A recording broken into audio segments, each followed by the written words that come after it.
comme je le disais, l'AFSAPS, bon, de toute façon, on sait ce qu'il en est, l'ancienne commission d'autorisation de mise sur le marché, son président et son vice-président avaient à eux deux des conflits d'intérêts avec 8 laboratoires pharmaceutiques majeurs, donc à eux deux, ils faisaient toute la gamme, quoi. Après, un tel médicament autorisé passe à la Haute Autorité de Santé qui, comme je le disais tout à l'heure, ne rejette jamais rien. Donc il donne toujours, il reconnaît toujours une certaine amélioration pour que tel médicament puisse être remboursé par la Sécurité sociale.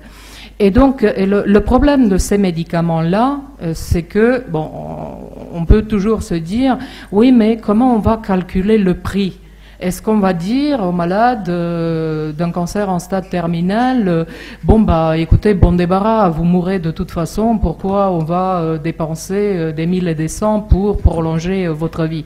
Mais le problème ne s'arrête pas là. Donc ça, c'est une discussion. Pourquoi? Parce que en médecine, on ne devrait pas faire du sentiment, on devrait faire, outre l'analyse du rapport bénéfice-risque, qui devrait donc être à la base d'une autorisation de mise sur le marché et d'une évaluation, on devrait faire aussi une analyse coût-efficacité, c'est-à-dire est-ce que l'efficacité est là pour le coût que l'on paye, parce que c'est toujours nous qui payons, et il faut en finir aussi avec le discours de l'industrie pharmaceutique qui dit oui, on investit plus d'1 milliard de dollars, et maintenant ils disent même 1 milliard d'euros pour chaque nouveau médicament, donc forcément il faut faire des bénéfices, donc forcément les médicaments doivent coûter cher, et ainsi de suite. Et j'ai traduit, parce que c'est aussi ma façon de procéder, je traduis des textes ayant parlant plusieurs langues, voilà, j'ai la facilité, j'ai l'accès et puis la possibilité de traduire des textes de l'allemand, de l'espagnol, de l'anglais. Donc j'ai traduit un texte d'une revue médicale indépendante allemande, qui est la meilleure d'entre elles d'ailleurs, Arznei-Telegramm.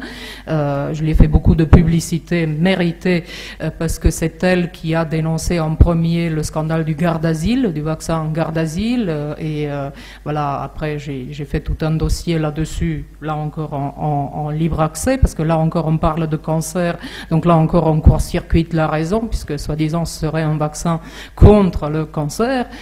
C'est loin d'être prouvé, mais enfin bon.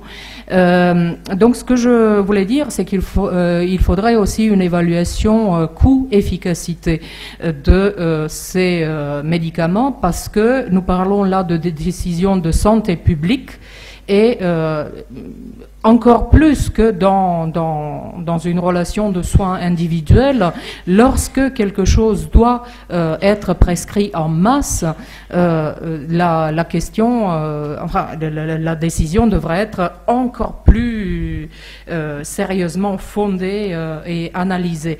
Et pourquoi je passe à l'aspect santé publique? Parce que ces médicaments-là, donc, bon, outre le Gardasil où l'aspect santé publique est absolument évident, alors que le cancer du col de l'utérus n'est pas un problème de santé publique, donc on en fait un, et il y a la propagande pour dire que c'en est un, voilà. Donc, outre le Gardasil, sur lequel on peut revenir dans la discussion, je reste toujours à ces médicaments-là, les anticorps monoclonaux. Donc, je n'ai pas donné d'exemple, mais c'est Avastin, Herceptin, Tysabri, Raptiva qui a été retiré du marché, voilà, il y en a beaucoup, Remicade, Cimzia, il y en a vraiment une vingtaine qui sont pratiquement tous du pareil au même. Donc le grand problème avec ça, c'est que, comme je vous le disais, ils ont été autorisés pour ces cancers en phase terminale, mais les laboratoires ne sont pas cons, hein, parce que ils savent que plus ils prescrivent, plus ils, comment dire, plus ils étendent leur champ, plus ils gagnent. Et donc, quelle est la première cible pour étendre ces parts de marché? Ben, ce sont les maladies chroniques. Ces maladies qui n'ont pas de cure, il n'y a pas de traitement, donc du coup, on essaye n'importe quoi, et les malades sont vraiment désespérés. Vous voyez quelqu'un qui souffre d'une sclérose en plaques, mais j'ai des témoignages tous les jours, parce que j'attaque ces médicaments, exemple à l'appui, pas seulement ces médicaments, mais entre autres. Et donc, on me sollicite tout le temps en disant, mais vous vous rendez compte de ce que vous faites? Voilà, enfin un médicament qui apporte une promesse, un espoir, un je ne sais quoi. Donc, qu'est-ce qui se passe? Les laboratoires qui produisent ces médicaments mettent en place des petits essais, là encore selon une méthodologie absolument... enfin, elle n'est même pas digne de ce nom, quoi, et certainement pas de ce qu'on appelle evidence-based medicine, une médecine fondée sur le niveau de preuve, qui devrait être le gold standard, le standard dans l'évaluation des médicaments et dans l'usage rationnel, parce que c'est de ça qu'il s'agit ici, non pas de jeter le bébé avec l'eau du bain, parce qu'il y a des scandales. Il faut dénoncer les scandales et il faut après faire en sorte qu'il y ait un usage rationnel du médicament, là où il faut les utiliser, d'accord, mais là où il n'en faut pas, eh ben, voilà, il faut une conscience critique pour ça. Donc, les maladies chroniques sont malheureusement tombées sous la coupe, vraiment, dans toutes les maladies chroniques maintenant, arthrite rhumatoïde, psoriasis, lupus, sclérose en plaques, tout ça, on utilise désormais les anticorps monoclonaux, donc ces médicaments qui, comme je le disais et répétais, ont été mis sur le marché pour des cancers en phase terminale, et même là n'ont pas fait la preuve de leur efficacité. Alors ce qui se passe, c'est que nous avons là des effets secondaires absolument dramatiques,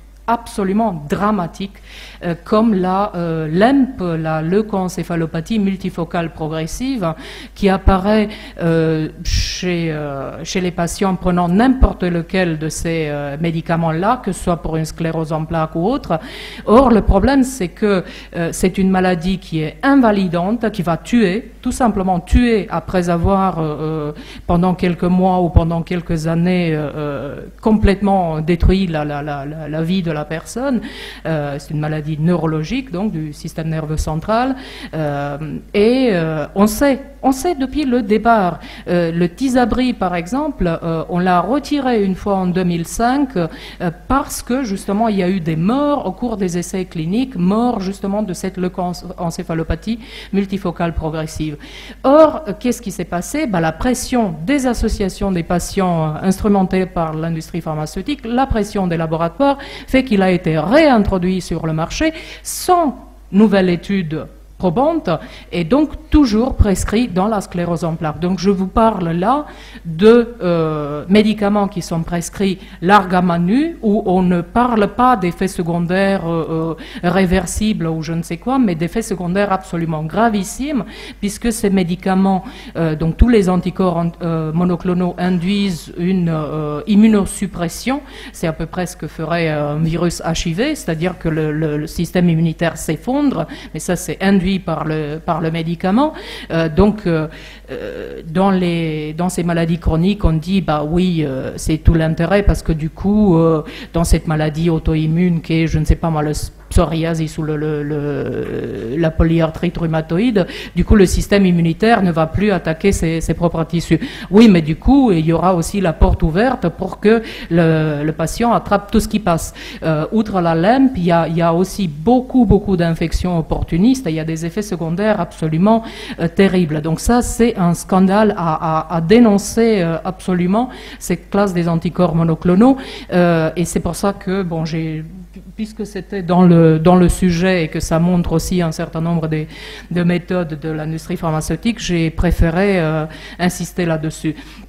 D'autre part, bon, je n'ai pas le temps d'entrer dans les mêmes détails, mais je tiens à souligner qu'il y a une autre classe de médicaments qui, elle aussi, mènera à un moment donné à un scandale, et quand il éclatera, ce sera le Mediator avec les 500 morts, ce sera à rien du tout par rapport à tout ça.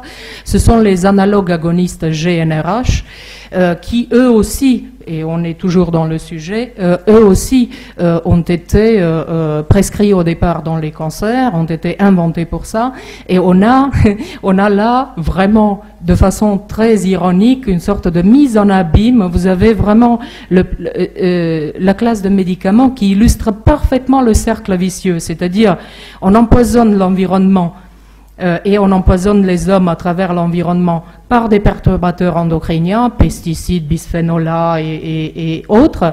Et après, ce qui se passe, c'est que forcément, ça a des retentissements au niveau endocrinien des organismes humains.